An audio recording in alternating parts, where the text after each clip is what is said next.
যখন একটি মানুষ বন্ধনে আবদ্ধ হয়ে যায়, মোহ মায়া কামনা বাসনার বন্ধনে যখন আবদ্ধ হয়, তখন সে জাহান্নামের ভিতরে ঢুকে যায়। এখন কোন আযাব ভয়ঙ্কর?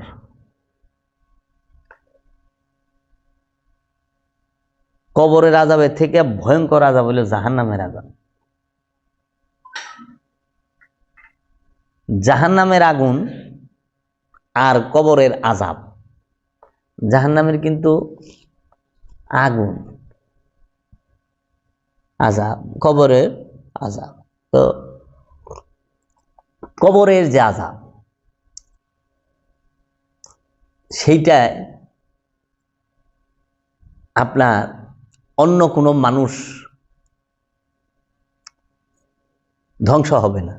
যে কবরের আযাবে ভুগে তার সাথে যদি আপনি চলেন, আপনি ধ্বংস হবেন না। কিন্তু যিনি জাহান্নামী, তার সাথে যদি আপনি চলেন, আপনি নিশ্চিত জাহান্নামে যাবেন। এজন্য আপনার কবর যে আযাব আর জাহান্নামের আযাব বুঝতে হবে। জাহান্নাম হইল মনের বিষয়, আর কবরের আযাবটা হইল দেহের বিষয়। জাহান্নামের আগুন অন্তরে জ্বলে। জাহান্নামের আগুন কখনো কাঠ কয়লা, কাপড় চোপড়, বাড়ি ঘর, আসবাবপত্র পুরায় না। জাহান্নামের আগুনে ধোঁয়া নাই, কিন্তু তাপ আছে, ভয়ঙ্কর। জাহান্নামের আগুন কখনো আগ্নেয়গিরির আগুন না। জাহান্নামের আগুন কখনোই কাঠ কয়লা পোড়ানো আগুন নয়। জাহান্নামের আগুন কখনোই এই জাগতিক কোনো বস্তুর আগুন না, গ্যাসের আগুন না, তেলের আগুন না, কয়লার আগুন না। জাহান্নামের আগুন হইল কামনা বাসনা তথা রিপুর আগুন। ষড়রিপুর যে ধোঁয়াবিহীন ধূম্রবিহীন অগ্নি, ষড়রিপু নামক যে ধূম্রবিহীন অগ্নি, সেই অগ্নি অন্তরে জ্বলে। যার অন্তরে যত বেশি ধূম্রবিহীন অগ্নি জ্বলে, সে তত বড় জাহান্নাম, সে তত জাহান্নামের আগুনে জ্বলতেছে। বুঝেছেন? এখন জাহান্নামের আগুন জ্বলা শুরু হয়, মানুষ জাহান্নামে ঢোকা শুরু করে হইল প্রাপ্ত বয়স হইলে। বুঝছেন? আর কবরের আযাবে মানুষ কইলে নবজাতকও ঢুকে। নবজাতকের লেগে জাহান্নামের আগুন, কবরের আযাব আছে। এখন যারা নাকি জাহান্নামের আগুন, জাহান্নামের আযাব এবং কবরের আযাব ত্যাগ করছে, তারা ইসলামের যে মূল দর্শন সেটাকে গোপন করছে। এজন্য বাবা, আপনার কর্মের মাধ্যমে জাহান্নামের কর্মফল থেকে জাহান্নামের আগুনেও পড়তে হয়, কর্মফল থেকে কবরের আযাবও ভোগ করতে হয়। আর কর্মটা করে এই দেহ মন প্রাণ, এই তিনের কি নেতা কর্তা ইলা। ইলা মানে কি? নেতা কর্তা অধিকারী। তো নেতাকে মন, মানে অধিকারীকে মন, নেতাকে এই আপনার কিছু ইন্দ্রিয় আছে, চোখ কান নাক মুখ, এরা।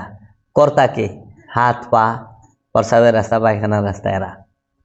মনের ইচ্ছায় এই পঞ্চ ইন্দ্রিয় যে আছে নেতা নামক, তাদের দ্বারা হুকুম হইল হাত পা, প্রস্রাবের রাস্তা পায়খানার রাস্তা, ত্বক, এই পাঁচটা মিলা করলো। হয়ে গেল জুলুম, অত্যাচার, জিনা, ব্যভিচার, সুদ, সব এখানে। তো এর জন্য এখন এর ভিতরে কবরের আযাবের কর্ম কিছু আছে, আর জাহান্নামের আযাবের কর্ম কিছু আছে। তো এইটা দুই জনমে থাকে। এই জন্য বলছে, তোমরা পূর্বে যাহা পাঠাইয়াছিলে এবং এখন যাহা পাঠাইবা, তাই তোমাদের উপরে জমা থাকবে। পূর্বে কি আর এখন কি? পূর্বে মানে পূর্ব জনম, আর এখন এই জনম। এই দুই জনমে নিয়ে, এর জন্য তকদির নিয়ে মানুষ আসে, তকদির নিয়ে মানুষ যায়। কেউ খালি হাতে যায়ও না, কেউ খালি হাতে আসেও না। এটা দেহের হাত খালি থাকে, কিন্তু তার নফসের যে মানে শক্তি, সেটা কিন্তু খালি যায় না, কারণ কর্মফল লয়ে যেতেছে। তো সে একটা মানুষ মারা গেলে সে পোশাক আশাক সোনা দানা কিছুই নিয়ে যায় না, কিন্তু কর্মফল নিয়ে যায়।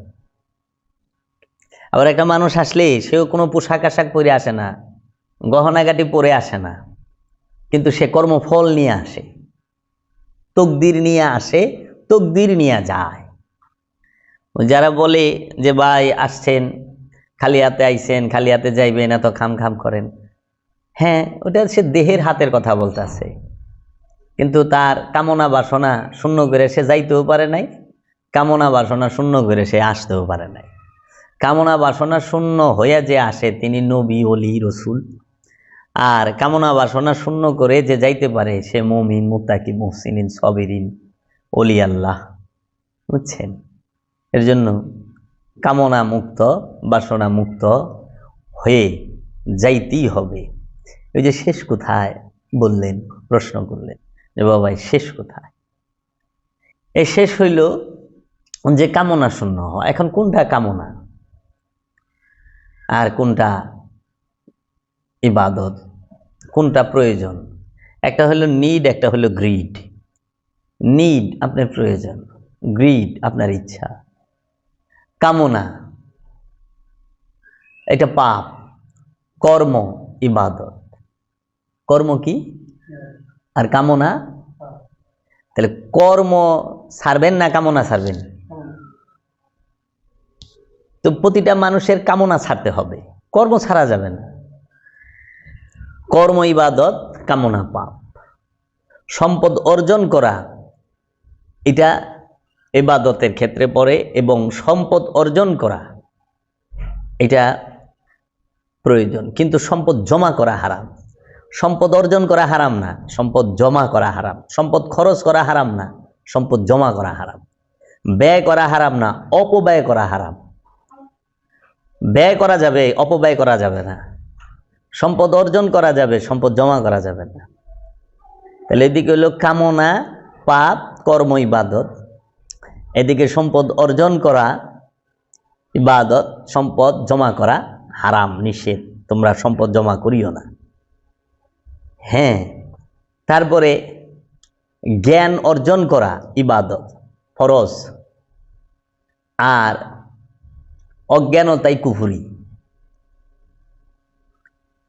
ইসলাম নূর আর অস্বীকার হইল কুফর।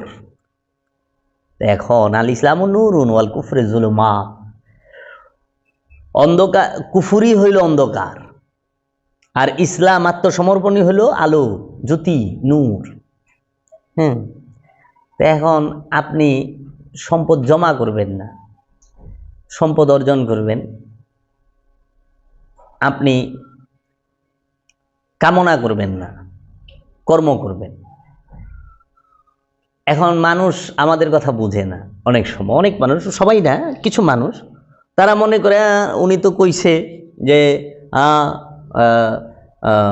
কর্ম। এখন আপনি সাধনা যে করবেন, আপনি কি ত্যাগ করবেন? আপনি কি সংসার ত্যাগ করবেন না আমিত্ব ত্যাগ করবেন? আর আপনি কি বউ পোলাপান ফালাই থিয়ে যাবেন গা সাধনা করতে, মোরাকাবা মুশাহিদা করতে? হ্যাঁ, সংসার ছাইড়ে দিবেন না শয়তান রে ছাড়বেন? মানে মানুষ গৃহ ত্যাগ করে, আমিত্ব ত্যাগ করে না। গৃহ ত্যাগ করা তো বৈরাগী না। গৃহ ত্যাগ করলেই সে বৈরাগী হয় না, আমিত্ব ত্যাগ করলে বৈরাগী হয়। বুঝছেন? আমিত্ব ত্যাগ করতে গৃহ ত্যাগ করা যাইব না। বুঝছেন? এর জন্য মানুষ, এনে তিনটা জিনিস কইলাম। কি বললাম? এক, আপনি কি কর্ম ইবাদত, কামনা পাপ। কর্ম কখনোই পাপ নয়। কর্মের মধ্যে যখন কামনা যুক্ত হয় তখন কর্ম কুলুষিত হয়, আর যেই মুহূর্তে কর্ম কলুষিত হয় সেই মুহূর্তেই পাপ হবে। এর জন্য আপনি কর্ম ছাইরেন না, আপনি কামনা ছাড়েন। কর্ম ইবাদত, কামনা পাপ। দ্বিতীয়ত বললাম হইল যে আপনি ঘর সংসার ছাড়বেন না আমিত্ব ছাড়বেন। আপনি ছাড়বেন বৈরাগ্য কাকে বলে, সাধনা কাকে বলে। আপনি ঘর সংসার ত্যাগ করবেন না, আপনি ত্যাগ করবেন খান্নাসরূপী শয়তানকে, নফস থেকে। কামনাকে ত্যাগ করবেন, আমিত্বকে ত্যাগ করবেন। নফসকে কুরবানি করবেন না, আমিত্বকে কুরবানি করবেন। অনেকে বলেন নফসকে কতল করো, নফসকে কতল করান যাবে না, কতল করতে হবে আমিত্বকে। আল্লাহর নামে ফি সাবিলিল্লাহ আমওয়াত, আল্লাহর রাস্তায় আল্লাহর জন্য নিজের আমিত্বকে কুরবানি করতে হবে। এর জন্য আপনি কি করবেন, যে গৃহ ত্যাগ করলেই বৈরাগী হওয়া যায় না, আমিত্ব ত্যাগ করলে বৈরাগী হয়। বউ পোলাপান ফালাই থুইয়া গেলে গাই ফকির হয় না, খান্নাসরূপী শয়তানকে ফালাই দিতে পারলে ফকির হয়, অলি হয়। আরেকটা বললাম হইল যে সম্পদ অর্জন করবেন, ব্যবসা করবেন, চাকরি করবেন, কর্ম করবেন, সম্পদ অর্জন করবেন, কিন্তু সম্পদ জমা করবেন না। রেজেক মিন রাব্বানা। এখন সম্পদ কুক্ষিগত করা, ধরে রাখা, আটকায় রাখা নিজের মধ্যে। এখন সম্পদ কাকে বলে সেটা বলতে হবে। এখন মানুষের দৈনন্দিন নিত্য প্রয়োজনীয় যে সকল বস্তু আছে সব কিছুকেই সম্পদ হিসেবে গণ্য করা হয়। যেরকম সম্পদ কি চাল, সম্পদ কি ডাল, তেল, নুন, সম্পদ কি পোশাক, সম্পদ কি জমি জমা, জমি জিরাত, এগুলো। টাকা কিন্তু সম্পদ না। টাকা হইল সম্পদ আদান প্রদানের মাধ্যম। সম্পদ আদান প্রদানের মাধ্যম হইল অর্থ, মুদ্রা, টাকা। এখন মনে করেন আকালের বাজার, আপনি যদি আকালের বাজারে এক বস্তা টাকা নিয়ে যান যে আমার এক বস্তা চাউল দাও, পাবেন? পাবেন, কারণ আকাল। টাকা খাইলে পেট ভরবো? টাকা খাওয়ান যায়? কয়েন সবাই খাই পারবেন না। ভাত তরকারি খাওয়ান যায়, আলু সিদ্ধ করে খাওয়ান যায়, ধান চাউল সিদ্ধ করে খাওয়া যায়। এর জন্য সম্পদ টাকা না, সম্পদ হইল টাকা হইল সম্পদ আদান প্রদানের মাধ্যম। এর জন্য আপনি যদি ধান চাউল মজুদ করে রাখেন, গম মজুদ করে রাখেন, তেল মজুদ করে রাখেন, তাহলে তো সমাজে কৃত্রিম অভাব তৈরি হবে।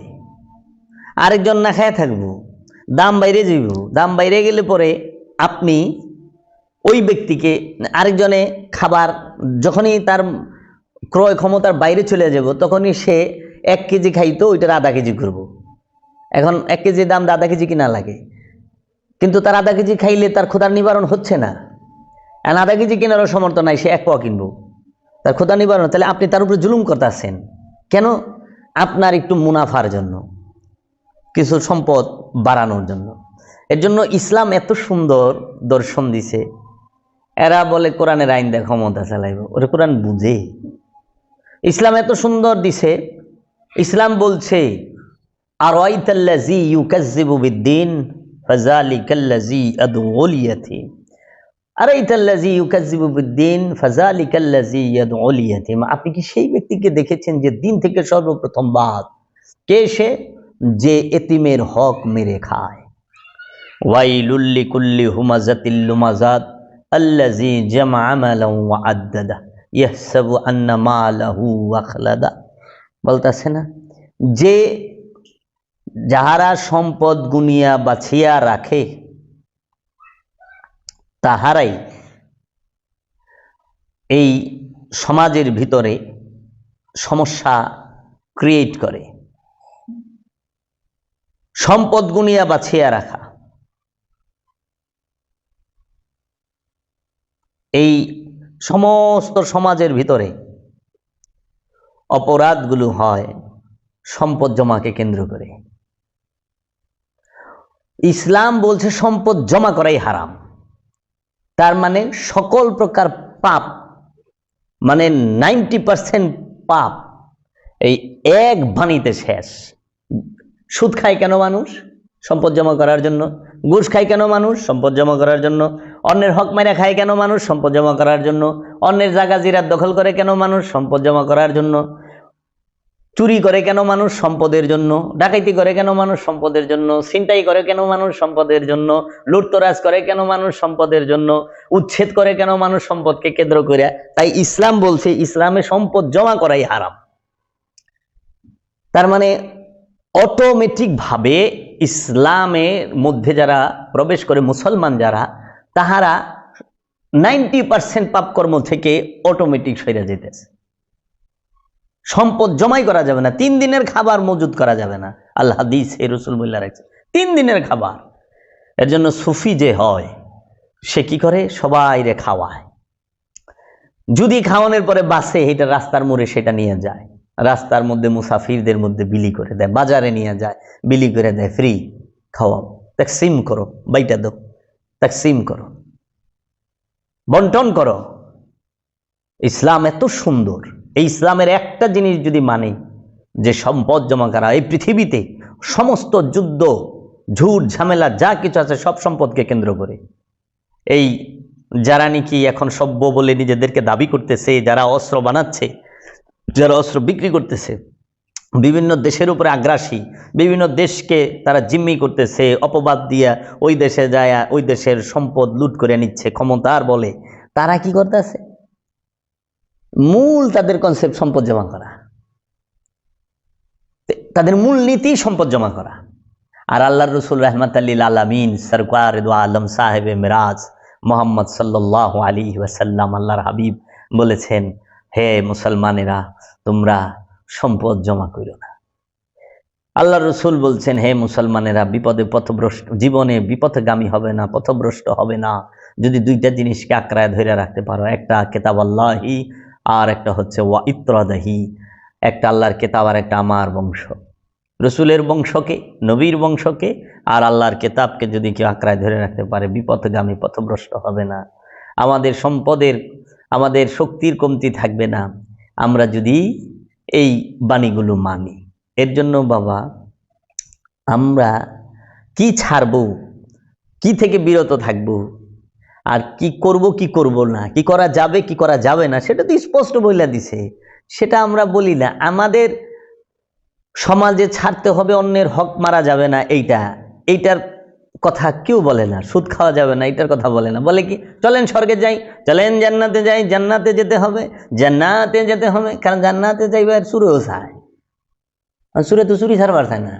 আর চুরের যদি কয় এই চোর চুরি ছাড়, তখন মৌলভী সাহেবের অবস্থা টাইট। আবার হ্যাঁ, চুরি করে, খারাপ করে না, উনি যে তুলসী পাতা দোয়া তা না।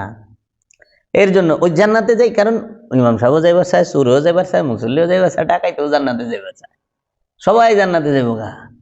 এর জন্য এরা সস্তা ওয়াজটা করে, কিন্তু এই কথা বলে না অন্যায়ভাবে কারো বাড়িতে আগুন দেওয়া, কারো সম্পদ দখল করা, কাউকে আঘাত করা, অন্যায়ভাবে কাউকে প্রহার করা, কাউকে হত্যা করা। কোরআনে বলছে, যদি কেউ অন্যায়ভাবে একটি নফসকে হত্যা করলো, সে যেন সমগ্র মানব জাতিকে হত্যা করলো। আবার এই কোরআনে ওই আয়াতে শেষে বলছে, যদি কেউ কোনো নফসকে কতল হইতে রক্ষা করলো, সে যেন মানব জাতিটাকেই রক্ষা করলো। আপনি জন্য এইভাবে হাজার হাজার শত শত মানুষ মারতেছেন, হিসাব দিবেন না? হিসাব তো দেওয়া লাগবে। তাই আপনার উত্তর থেকে, আপনার প্রশ্ন থেকে আরো বেশি উত্তর আমি দিছি। যে 4টা জিনিস আমি বললাম, কি আপনি কি ছাড়বেন, আপনি কি কামনা ছাড়বেন না কর্ম ছাড়বেন, এটা আপনার স্পষ্ট হইতে হবে। আপনি কি সম্পদ অর্জন করা ছাড়বেন না সম্পদ জমা করা ছাড়বেন, কোনটা ছাড়বেন?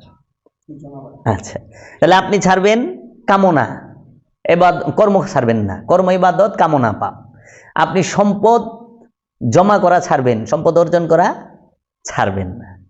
হ্যাঁ, এবং আপনি কোন বিষয়টা কে মেনে নিতে হবে, কোনটাকে আপনি কোনো ক্রমে প্রশ্রয় দেবেন, সেটা কবরের আযাব মাইনা নেই, কিন্তু জাহান্নামে এক মুহূর্ত থাকতে আমি রাজি নই, আপনিও হবেন না। মানে দাঁতের মারিতে ব্যথা, এটা ছোটোখাটো কবরের আযাব। হাঁটু গিরায় গুড়ায় ব্যথা আছে না, তলপেট ব্যথা করে না, এটা মাইনে নেই। কিন্তু মনে হতাশা, মনে অশান্তি, মনের মধ্যে কামনা, মনের মধ্যে বাসনা, মনের মধ্যে লোভ, হিংসা। লোভ, আমি যদি লোভ করি, আপনি যদি লোভ করেন আরেকজনের ক্ষতি হবে, কিন্তু আপনার দাঁতের ব্যথা হলে আরেকজনের ক্ষতি হবে না, হবে না। দাঁতের ব্যথা কবরের আযাব, লোভ হলেও জাহান্নাম, আর লোভ যে করে সে জাহান্নামী। আপনার যদি হাঁটুতে ব্যথা থাকে অন্যের ক্ষতি হবে, আপনার কষ্ট হবে, এটা হলো কবরের আযাব। আর আপনি যদি অহংকার করেন, আপনার অহংকারের কারণে আরেকজনের ধ্বংস হয়ে যাবে। কারণ আপনি অহংকার করেছেন, তার সামনে অহংকারের ঠেলায় তার মায়ের দৈল কইরা, জবরদখল কইরা, ক্ষমতা দেখায় অস্থির। এর জন্য জাহান্নামের রূপ যেদিন আপনি প্রকাশ করবেন, সেই দিন তো আরেকজন ধ্বংস হয়ে যাবে। এর জন্য আপনি এখন মনে করেন আপনার মানুষের পাইলস থাকে না, এটা কবরের আযাব। এখন পাইলসের কষ্টটা যার হয়েছে সে বুক করতেছে, কিন্তু ওই লোক যদি সে কামে ভুগে, তো সে তো যেখানে যে ওই জায়গায় কামনা করব, সে বিচ্ছেদ ঘটায় দিব, সংসার ভাঙব। আপনি কি এই দেহে বিষ ব্যথা লইয়া মেরাজে যাইতে পারবেন? কিন্তু লোভ হিংসা নিয়ে মেরাজে যাইতে পারবেন না? আপনি পায়খানা রাস্তায় পাইলস আছে, কুটকুট করে কামড়াইতেছে, এইটা কবরের আযাব। কিন্তু আপনার মনে হিংসা, এই হিংসার কারণে আপনি অন্যের ধ্বংস করে ফেলাইছেন, আরেকজনের জীবন সংসার নাশ করে ফেলাইছেন হিংসার কারণে। তাই হিংসাটা হলো জাহান্নাম, আর ওই পাইলসটা হলো কবরের আযাব। বুঝতেই, চোখে ছানি পড়ে গেছে, চোখে কম দেখেন, এটা আপনার সমস্যা। কিন্তু চোখের নজর ভরা কামনা যারেই দেখে, আপনার বুকের কাপড় কু ঢাকা ইউনিভার্সিটি তুললো না, এই বুকের কাপড় কোথায়, এই বুকের উপরে কাপড় দেন নাই, আপনার ই কোথায়? তো অন্যজরে দৃষ্টি, কামের দৃষ্টি, ওইটি জাহান্নাম। এই জাহান্নাম ওর ঘরের ভিতরেও জাহান্নাম, ওর বউর উপরেও জাহান্নাম হয়ে রয়েছে গা, ওর বোনের উপরে জাহান্নাম হয়ে গেছে, ওর মার উপরেও জাহান্নাম হয়ে গেছে, ওর শালির উপরেও জাহান্নাম হয়ে গেছে, ওর দাদির উপরেও জাহান্নাম হয়ে গেছে। জাহান্নাম শান্তি দিব না কেউ এরই। এর জন্য এই বিষয়গুলোকে লোভ, হিংসা, অহংকার, কামনা, বাসনা, মোহ, মদ, মাৎসর্য, এইগুলা হইল জাহান্নাম। আর বিভিন্ন দৈহিক রোগ, ডায়াবেটিস, জ্বর, হাঁপানি, পাইলস, লিভারের সমস্যা, কিডনির সমস্যা, হার্টের সমস্যা, এটা হলো কবরের আযাব। এখন আপনি হতাশা হওয়ার কোনো কারণে আপনি এখন নির্ণয় করেন আপনি কি জাহান্নামে আছেন না কবরের আযাবে ভুগতাছেন। ওই যে কবরের আযাব, কিন্তু জাহান্নামে তো নাই।